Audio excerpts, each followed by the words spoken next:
സ്വന്തം ഭാര്യയോ പെങ്ങന്മാരോ തന്റെ വീട്ടിലെ പെണ്ണുങ്ങളോ തിന്മ ചെയ്യുന്നുണ്ടെന്നറിഞ്ഞാൽ, അല്ലാഹുവിന് ഇഷ്ടമല്ലാത്ത പണി ചെയ്യുന്നുണ്ടെന്ന് പറഞ്ഞാൽ, അതിലൊന്നും ലവലേശം ഒരു പ്രശ്നമില്ലാത്ത വാപ്പ, പ്രശ്നമില്ലാത്ത ആങ്ങള, പ്രശ്നമില്ലാത്ത ഭർത്താവ് എന്റെ പെണ്ണ് പോകുന്നതിന് കുഴപ്പമില്ല, അത് പ്രശ്നമില്ല.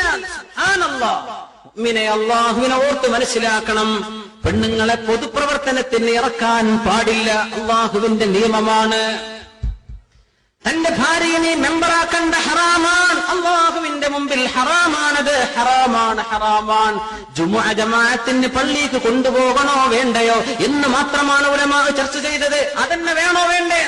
എന്നിട്ട് പിന്നെ നമ്മൾ ഇവരെ പുറത്തിറക്കണ്ട, അവർക്ക് വിഞ്ഞുകൾ ഉണ്ടാക്കണ്ട, അവർ വീട്ടുകളിൽ അച്ചടക്കത്തോടുകൂടെ മക്കളെ നോക്കി ഭർത്താവിനെ പരിചരിച്ച് നല്ലൊരു തലമുറയുടെ സൃഷ്ടിപ്പ് നടത്തേണ്ട ഉമ്മമാരാണ്. അവരെ നീ ഗോദയിലേക്ക് ഇറക്കല്ല, പൊതുപ്രവർത്തനത്തിന് ഇറക്കല്ല. അങ്ങനെ ഇറക്കുന്നതിൽ നിനക്ക് മനസ്സിന് വിഷമമില്ലെങ്കിൽ നിന്റെ പേരാണ് ദയ്യൂസ് എന്ന് റസൂലുള്ളാഹി സ്വല്ലല്ലാഹു അലൈഹി വസല്ലം. കാര്യങ്ങൾ മനസ്സിലാക്കണം, കാര്യങ്ങൾ മനസ്സിലാക്കണം. ഇസ്ലാമിന്റെ പേരിൽ ചെയ്യരുത്. നിങ്ങൾ മുസ്ലിം എന്നുള്ള പേര് മാറ്റിക്കോ, ഇസ്ലാമിന്റെ പേര് മാറ്റിക്കോ. ഇവിടെ മുസ്ലിങ്ങൾക്ക് എന്തെല്ലാം പരിപാടികളാണ്, നടന്നോട്ട്, ഒരു കുഴപ്പമില്ല. നമ്മൾ എല്ലാറ്റിനും ചെവി കൊടുക്കരുത്, ഹക്കും ബാത്തിലും മനസ്സിലാക്കണം. മുഖമക്കന ധരിച്ച് കയ്യും മുഖവും മുറത്ത് കാണിച്ച് ആണിനെ പോലെ റോഡിലൂടെ നടക്കാൻ പറ്റുമെന്ന് ആരാണ് ഇവിടെ നിയമം കൊണ്ടുവന്നത്?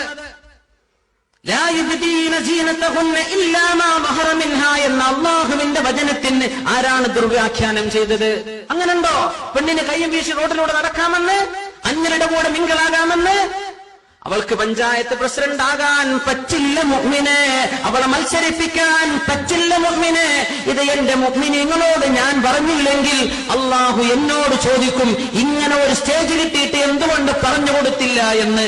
ഇനി നിങ്ങൾക്ക് വേണ്ട പോലെ ചെയ്യാം മുഅ്മിനെ, പറ്റില്ല. പേർഷ്യക്കാരനായ ആളുകൾ, പേർഷ്യക്കാർ, അവരുടെ രാജഭരണം, രാജാവ് മകളെ ഏൽപ്പിച്ച വിവരം അറിഞ്ഞപ്പോഴാണ് അഷ്റഫുൽ ഖൽഖ് സ്വല്ലല്ലാഹു അലൈഹി വസല്ലം പറഞ്ഞത്, ലൻ യുഫ്ലിഹ ഖൗമുൻ വല്ലൗ അംറഹും ഇംറഅ. ഒരു പെണ്ണിനെ അധികാരം ഏൽപ്പിച്ച സമൂഹത്തിന് വിജയമുണ്ടാവുകയില്ലെന്ന് അഷ്റഫുൽ ഖൽഖ് സ്വല്ലല്ലാഹു അലൈഹി വസല്ലം പറഞ്ഞത് പേർഷ്യയുടെ ഭരണം രാജാവ് മകൾക്ക് കൈമാറിയപ്പോഴാണ്.